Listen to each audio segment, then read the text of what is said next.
Lonely rancher got the widow pregnant, ... and shocking secret western love tale asterisk under a sky cracked wide with lightning. I gripped my revolver tight, the cold steel biting into my palm like an old friend's warning. The rustlers had come slinking in under cover of night, shadows on horseback circling my herd like vultures over a fresh kill. Thunder rolled like God's own artillery, but it was the crack of gunfire that shattered the prairie's eternal silence. A bullet grazed my shoulder, hot pain blooming like wildfire, but I didn't flinch. Not then. I fired back, the recoil jolting through my bones, dropping one of them from his saddle with a guttural cry that got swallowed by the storm. The others scattered into the darkness, their whoops fading like ghosts, leaving me alone with the sting of blood soaking my shirt and the defiant lowing of my spooked cattle. Wounded, yeah, but still standing. That's the frontier for you. It don't give a damn about your hurts. It just tests if you'll keep fighting. I am Elijah Kane, and Blackwater Gulch is my home. If you can call this godforsaken stretch of endless grasslands anything so cozy, the silence out here is vast, heavier than any burden I've shouldered, wrapping around me like a shroud. It's haunted me ever since the ghosts of my lost kin started whispering in the wind. My sister, Eliza, taken by that cursed avalanche up in the hills buried under tons of rock and snow while I was out chasing strays, and the floods before that, wiping out our crops like they were nothing but dust.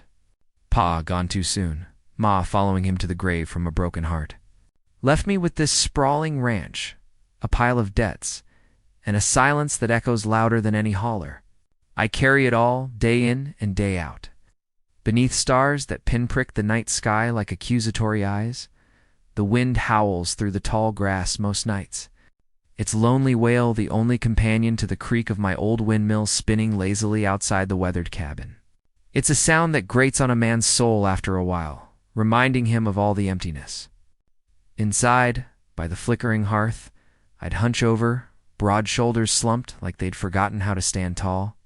My calloused fingers would trace the scars on my hands' marks from barbed wire, branding irons and fights I should have walked away from. Each one a story of toil and tragedy, etched deeper than any tattoo. The chair beneath me, crafted from scarred oak by my late pa's own hands, cradled me like it knew my weight too well. It was built for a man who'd learned to wear solitude like a second skin. Molding to my form over years of sitting there, staring into the flames, as if they held answers to questions I didn't dare voice. I wasn't always this way, you know. Time was, I was a man of easy grins, and tall tales spun around campfires with the boys from town. Laughter came natural back then, before the land turned on me. Floods drowning the fields, avalanches stealing kin, it all piled up until I turned inward, building walls higher than any fence line. Now, I shoulder the burdens of this ranch alone, wrangling cattle that seem to vanish under mysterious moons, as if the night itself conspires against me. Folks in Blackwater Gulch murmur, I'm jinxed. My land's spitting back every seed I sow, refusing to yield like it's got a grudge.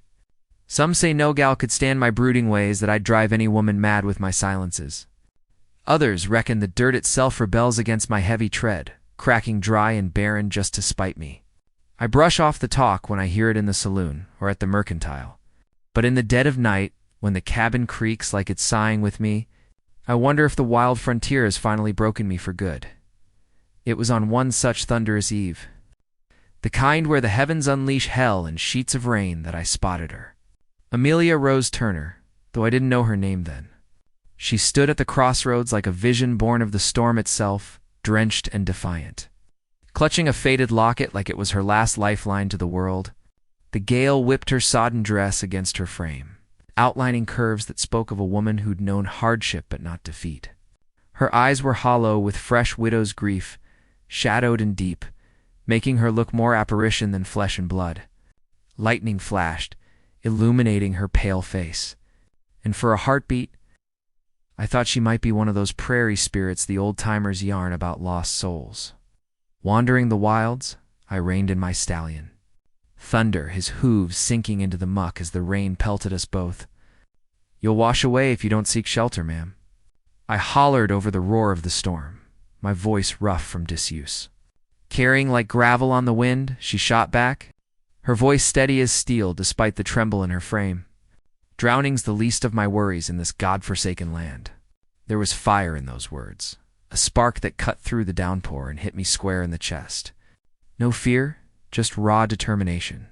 It stirred something in me I'd long thought dead. Dismounting into the muck, my boots squelching deep, I offered my hand.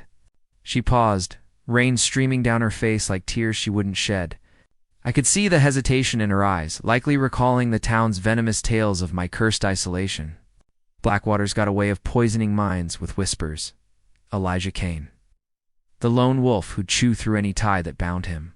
But whatever demons chased her, they must have been fiercer than mine, because she took my hand.